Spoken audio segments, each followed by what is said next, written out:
देखिए, आज HR news एक बार फिर पहुंचा है प्राइम सुपर स्पेशलिस्ट हॉस्पिटल में। और यहां एक बार फिर बात करने के लिए हमारे साथ है डॉक्टर सुधा यादव। क्योंकि आपको बता दें, आज अंतर्राष्ट्रीय टीबी दिवस है। और टीबी की एक ऐसी बीमारी है जो कि एक लंबी बीमारी होती है और बच्चों में सबसे ज्यादा होती है और बच्चों से बड़ों में भी पहुंच जाती है। उस पे आज चर्चा करेंगे, क्योंकि टीबी दिवस है तो जाहिर है बच्चों की डॉक्टर है, बहुत कुछ बीमारी के बारे में जानती है। तो सीधा डॉक्टर सुधा यादव जी से बात करेंगे।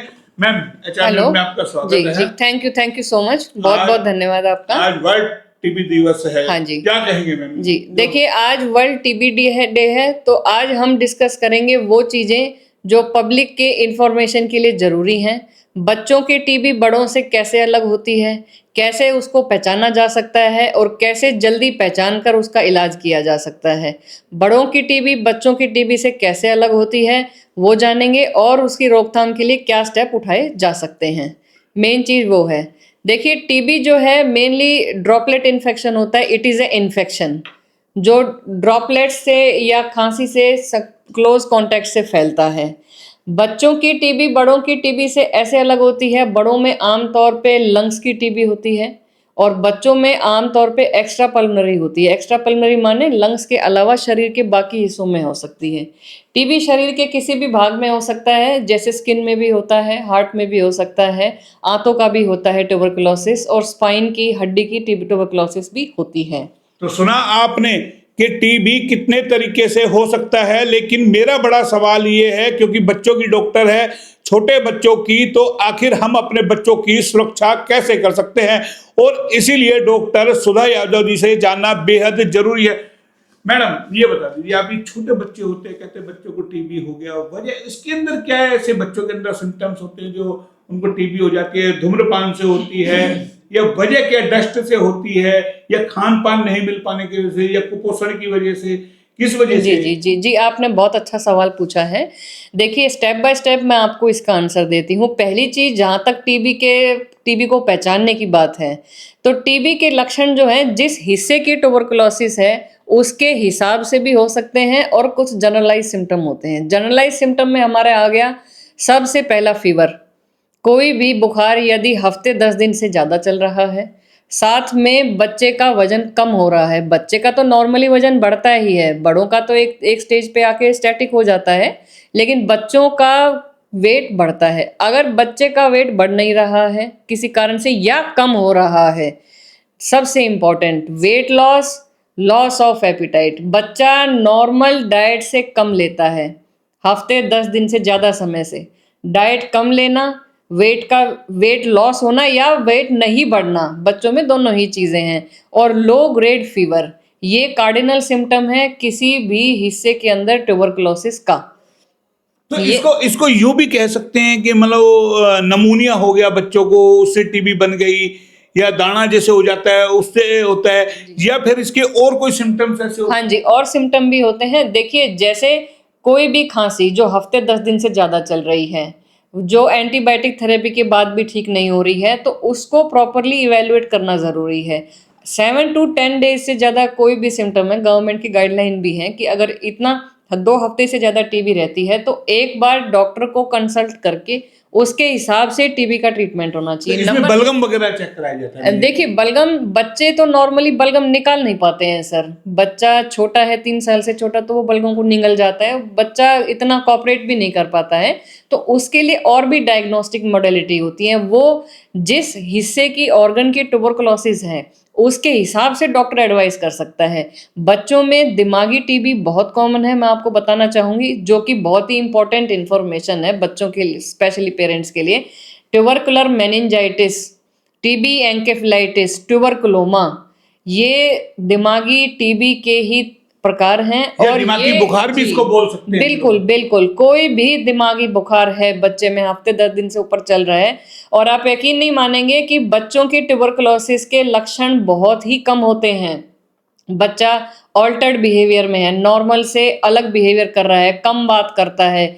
कोई दौरा कमेड़ा तो आपका लेट स्टेज में आता है, लेकिन फीवर साथ में उसके साथ दौरा आ गया, या बच्चे का वेट लॉस हो रहा है, बच्चा ऑल्टर्ड बिहेवियर में है या कोई मूवमेंट डिसऑर्डर होता है, बच्चा अलग तरीके की एक्टिविटीज करता है, कंसंट्रेशन कम कर पाता है, पुअर मेमोरी होती है, तो बिल्कुल ये लक्षण हो सकते हैं। आपको क्या लगता है इसकी समय समय पे जांच होनी चाहिए माता पिता को, या डॉक्टर से इसके अंदर कोई काउंसलिंग करनी चाहिए, किस तरीके? देखिए मेन चीज तो ये है कि बच्चे का जैसा भी सिम्टम है, नॉर्मल से अलग अगर बिहेवियर है, तो आप अपने कंसल्टेंट पीडियाट्रिशियन से मिलेंगे, वो एडवाइस करते हैं। नंबर 2 चीज सबसे इंपॉर्टेंट क्या होती है, क्लोज कांटेक्ट। क्लोज कांटेक्ट क्या होता है, यदि फैमिली में कोई ट्यूबरकुलोसिस से ग्रसित मरीज है, घर में किसी पेरेंट को या किसी अडल्ट को ट्यूबरकुलोसिस है, तो पहले तो क्या होता था, सैनाटोरियम हुआ करते थे, एक अलग जगह रखा जाता था टीबी के मरीज को, ऊपर कमरा होता था धूप का अलग से, क्योंकि ड्रॉपलेट इन्फेक्शन होता है टीबी का।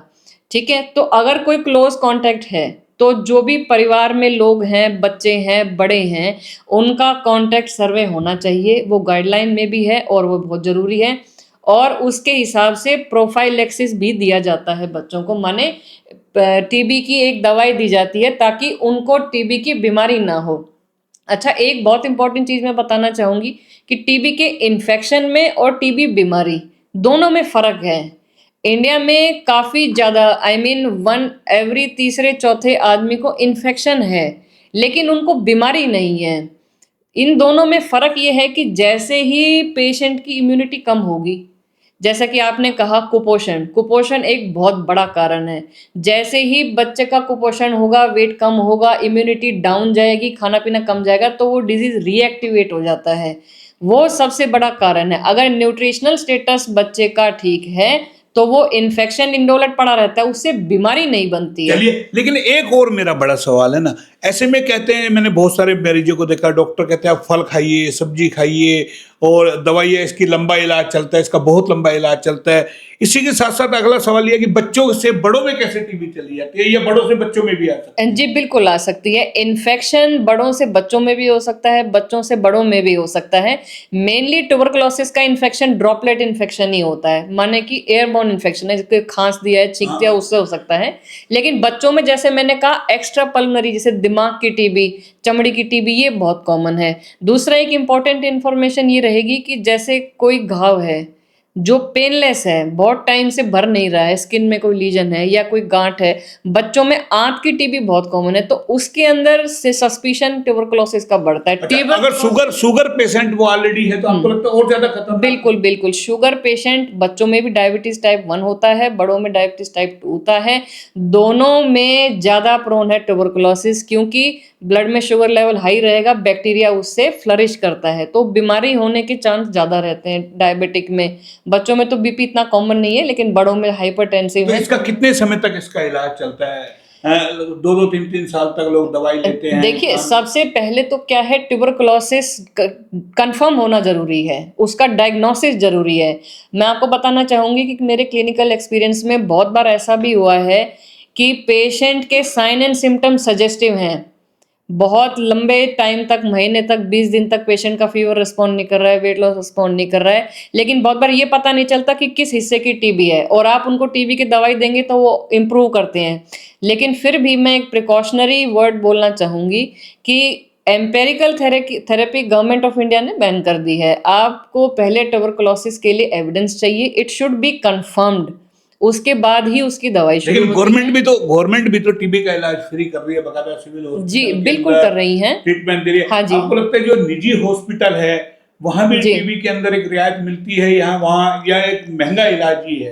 नहीं, देखिए डिपेंड करता है किस हिस्से की टीबी है। अब जैसे लंग्स के अलावा जो एक्स्ट्रा पल्मोनरी टीबी है, दिमाग की टीबी है, उसमें इलाज लंबा चलता है, 10 महीने 12 महीने चलता है। पेट की टीबी है, अगर आंत फट गई है तो उसमें टीबी के अलावा जो और साथ में इन्फेक्शन है उसका भी इलाज, सबसे इम्पोर्टेंट ये चीज है। तो टीबी से क्या कैंसर भी बन सकता है? देखिए, टीबी से कैंसर ऐसा प्रीडिस्पोजिंग फैक्टर नहीं है, लेकिन हाँ एक चीज है कि टीबी अगर हुई और उसका इलाज मान लीजिए पूरा हो भी गया, तो भी कोई ना कोई लंग्स का पार्ट या टिश्यू डैमेज वहां होता है, और गांठ भी बन सकती है। जी, गांठ बन सकती है, और वो रिएक्टिवेट दोबारा भी हो सकती है, 10 साल में, 5 साल में हो सकती है। जैसे इम्यूनिटी स्टेटस डाउन जाएगा वो रिएक्टिवेट हो जाती है। चलिए, एक और सवाल कर लेता हूँ। जैसे आज किसी, मान लो यंग को टीबी हो गई है, 5 साल पहले, 10 साल पहले, 12 साल 15 साल के बच्चे की होगी, 18 साल के बच्चे की होगी, फिर वो 10-5 साल बाद उसकी शादी होती है, तो क्या उनके बच्चों में भी वो सिम्टम्स आ सकते हैं? नहीं, देखिए ये जेनेटिकली ट्रांसफर नहीं होता है, लेकिन फीमेल्स में यूट्राइन ट्यूबरकुलोसिस बहुत इनफर्टिलिटी का एक बड़ा कारण है। इंडिया में आज भी फैलोपियन ट्यूब्स जो होती हैं वो ब्लॉक हो जाती हैं। Tuberculosis is still the leading cause for infertility in females.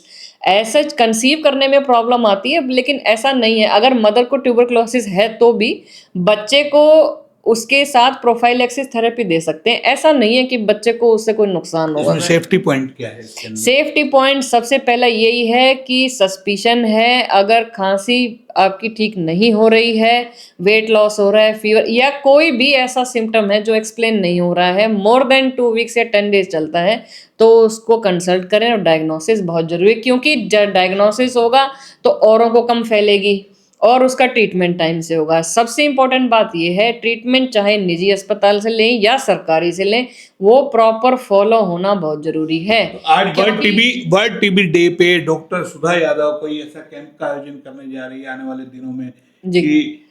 क्योंकि आप स्पेशलिस्ट है बच्चों जी, देखिए मैं आपको बताना चाहूंगी कि गवर्नमेंट हॉस्पिटल की तरफ से, गवर्नमेंट ऑफ इंडिया की तरफ से टाइम टाइम पे कैंप चलते रहते हैं, ट्यूबरकुलोसिस के अवेयरनेस प्रोग्राम चलते रहते हैं। और आज भी था रिजॉर्ट के अंदर, इधर सीएमओ साहब ने ऑर्गेनाइज किया था, उनमें पार्टिसिपेट भी किया है, लोगों अवेयरनेस भी दी है। लेकिन फिर भी मैं बोलना चाहूँगी कि और थोड़ा लार्ज स्केल पे हम इसको करना चाहेंगे। एटलीस्ट जो पेशेंट हमारे आते हैं उनको सोशल मीडिया के थ्रू या इस तरह से और अवेयरनेस मिले।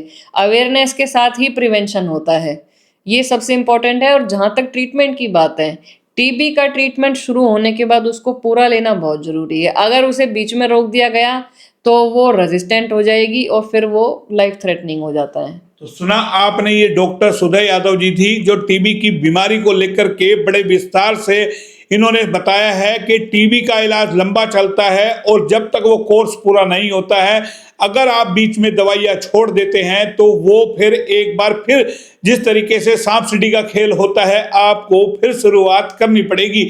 और अभिभावकों को भी अपने बच्चों को समय समय पे डॉक्टरों को चेकअप कराते रहना चाहिए और धूम्रपान और सिगरेट स्मोकिंग वगैरह से कहीं ना कहीं उनको दूर रहना चाहिए। और छोटे बच्चों को खासकर उनके सामने अभिभावक अगर स्मोकिंग ना करे तो ये उनके लिए एक बड़ा बचाव हो सकता है। फिलहाल इतना ही। डॉक्टर सुधा यादव जी हमारे साथ जुड़ी, फिर आएंगे नए अपडेट पर। तब तक के लिए नमस्कार।